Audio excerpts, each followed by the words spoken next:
So I low-key kind of feel like that being a gifted kid in school kind of ruined my experience of like actually having fun.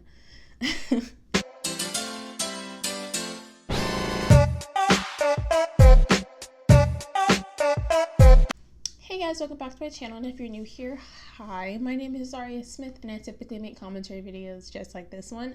So if you guys happen to like that, or you just happen to like my gorgeous face, make sure to subscribe down below and hit the notification bell to get notified every single time I post, which happens to be on Mondays and on Fridays.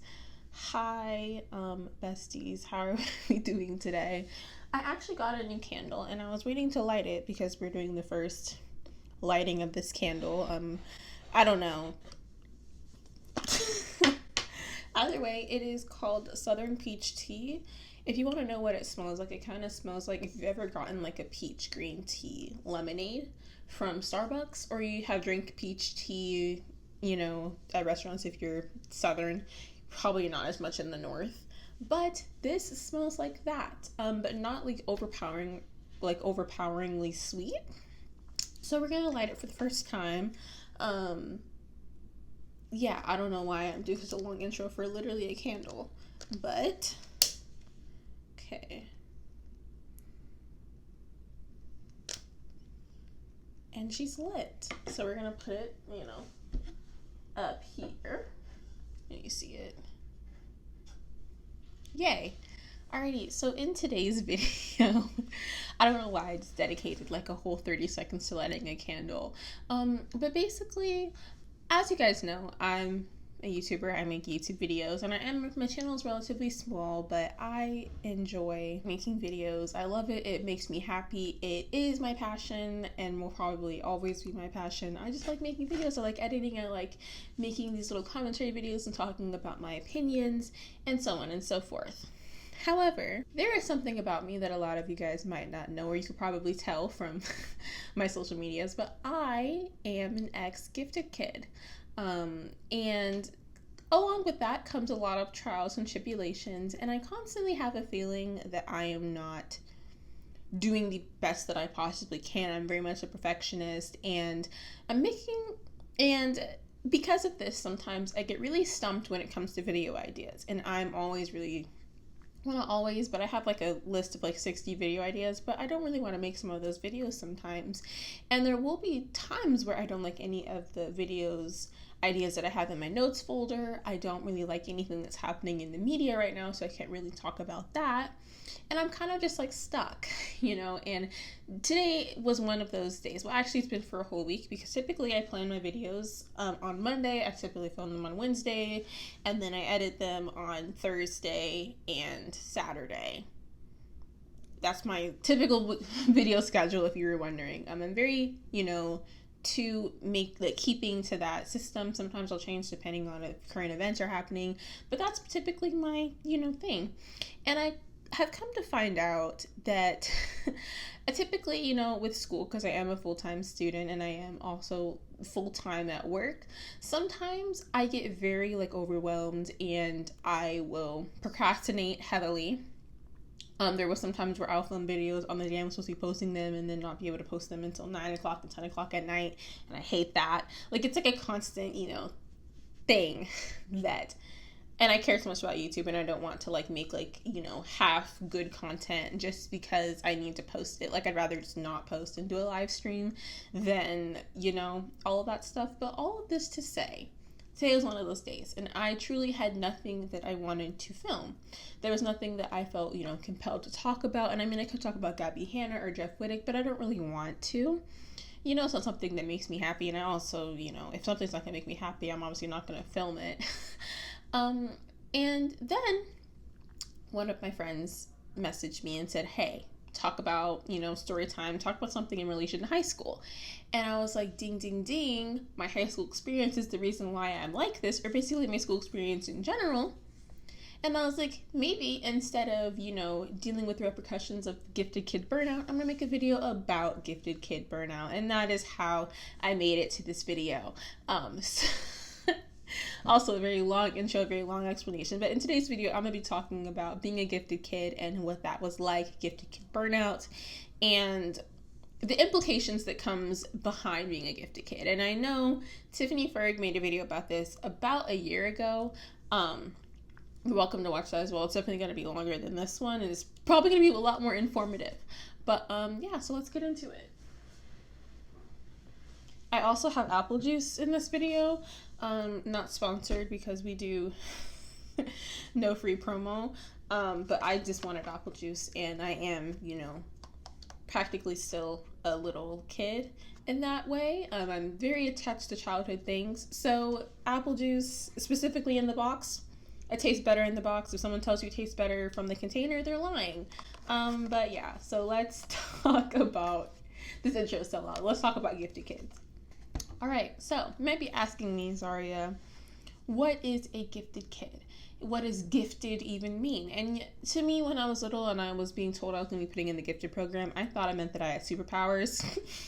Like it was like on some sky high, like I'm a future X-Men, like type stuff, but it wasn't. When I looked this up, it basically said that intellectual giftedness is, which is what the gifted programs are in school, is an intellectual ability significantly higher than average. It's a characteristic of children variously defined that motivates differences in school programming. So, yeah, the gifted program is basically a program that is in school that you were put in typically at a young age, and then you're kind of stuck in it if you're in the same school, or since you're put far ahead, then you get transferred into other schools and all that stuff.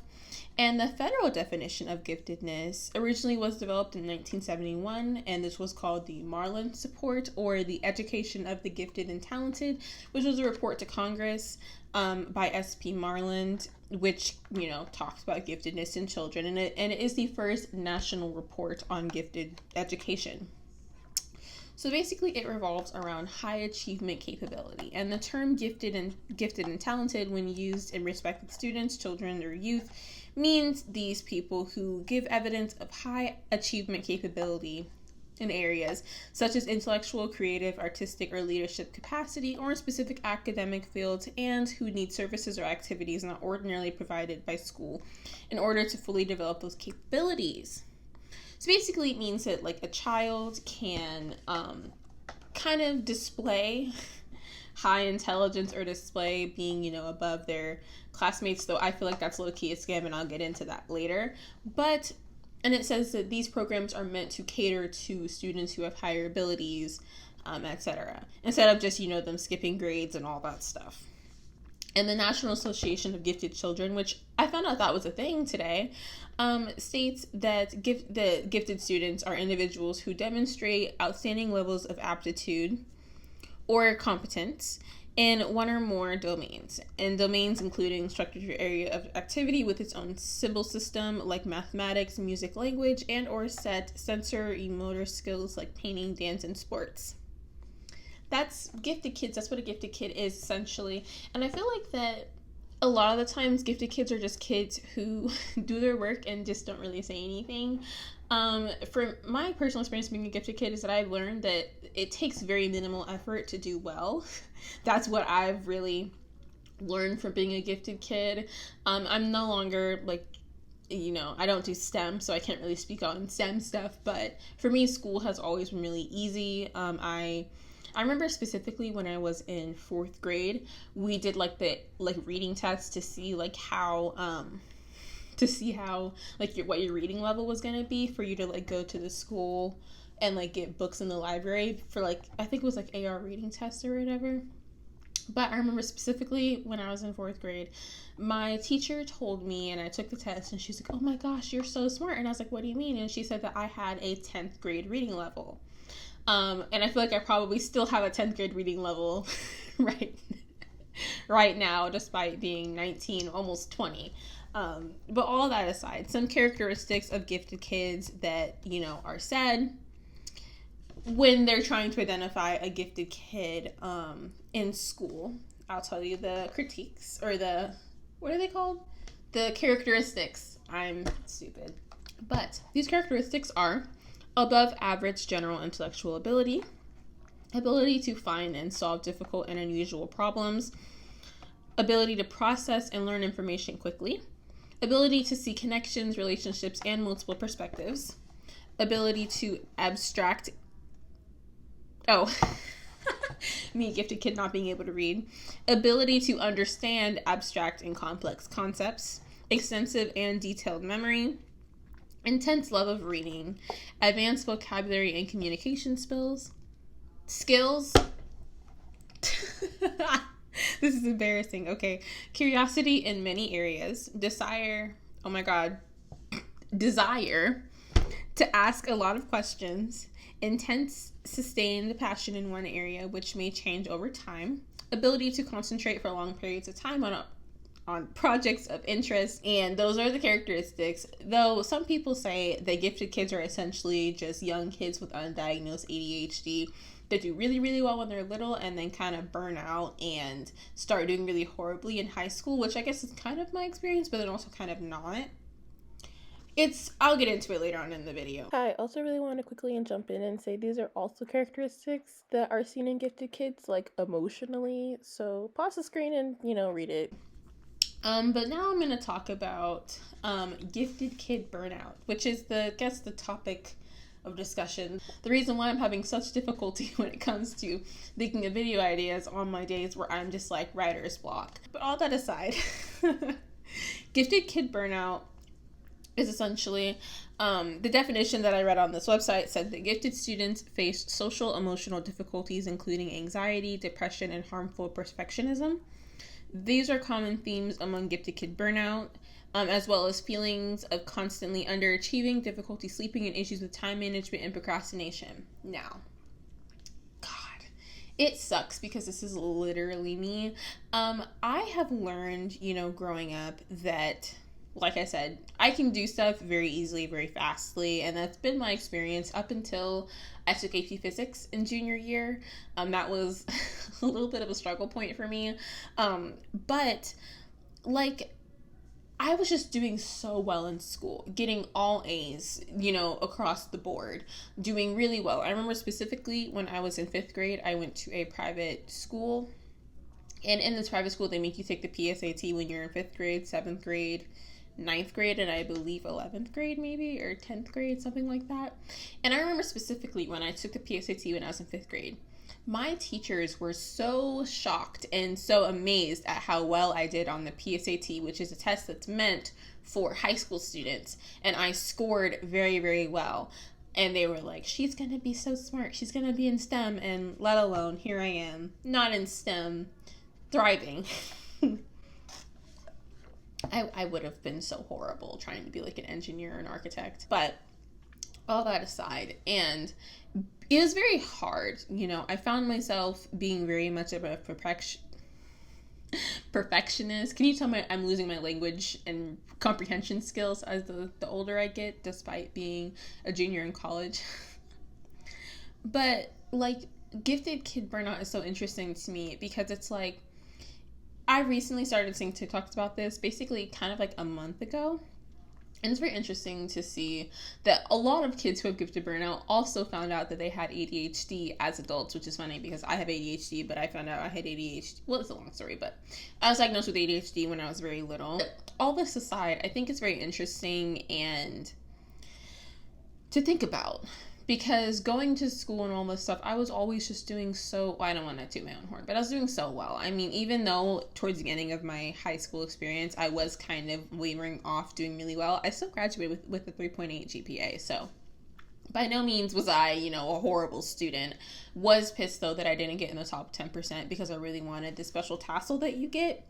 Wanted that really bad. And I feel like that also, like it says, that you were constantly underachieving and feeling like you weren't good enough. Specifically, when I was a sophomore, towards the ending of the year, I got suspended for doing drugs on campus. You can watch the story time. I think it's still on my channel. But I got suspended because of that. And because of that, I got kicked out of National Honor Society, which I had tried so hard to get. I was in National Junior Honor Society before that. So this, is a test to that. I got kicked out of National Honor Society.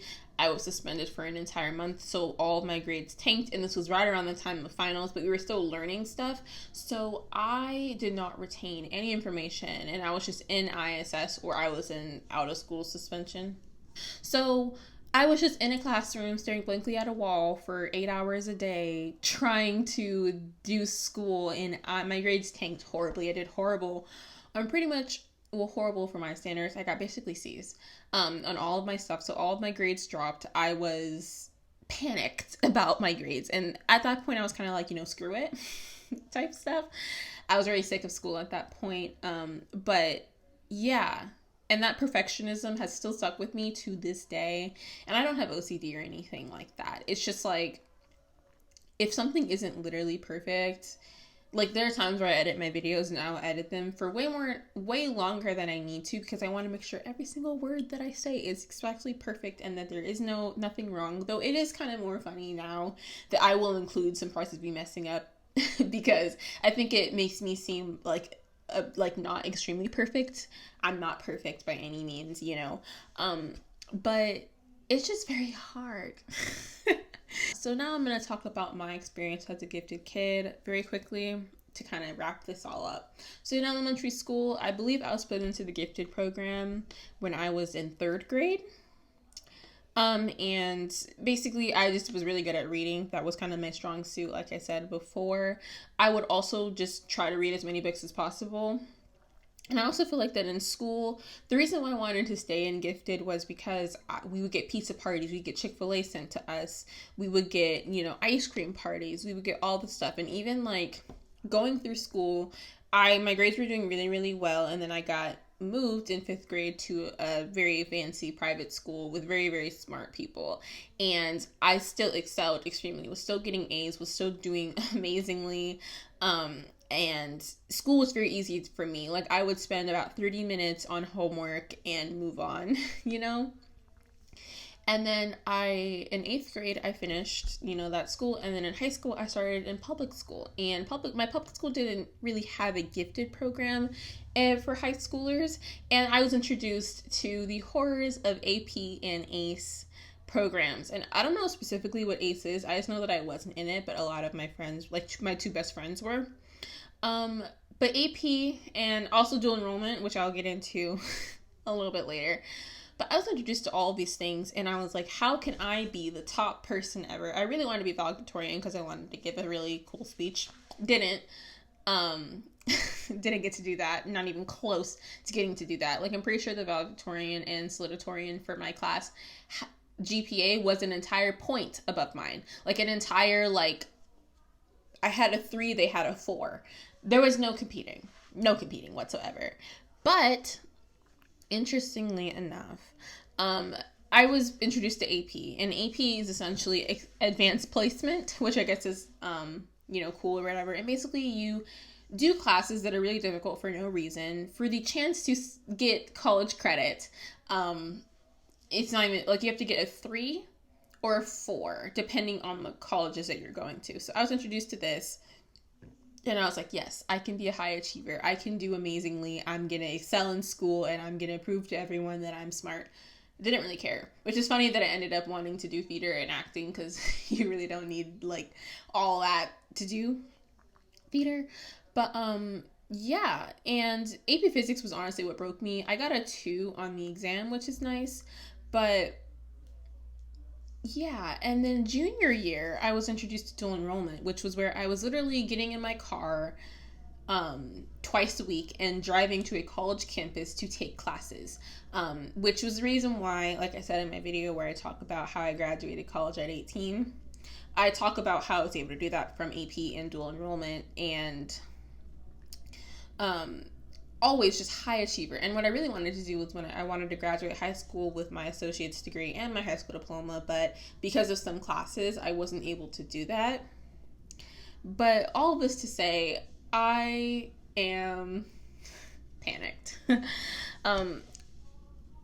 Even in school, AP and ACE students, they didn't have to take a lot of the standardized tests because we had to worry about other things. And it was nice because towards the ending of the year, we took our exams in May, but school didn't end until June. So we, for a whole month, we would just do nothing, which was great, But all this to say is that I need to get better about stuff like this. I can't, and this is also to other gifted kids, you can't just shut down when something doesn't go your way.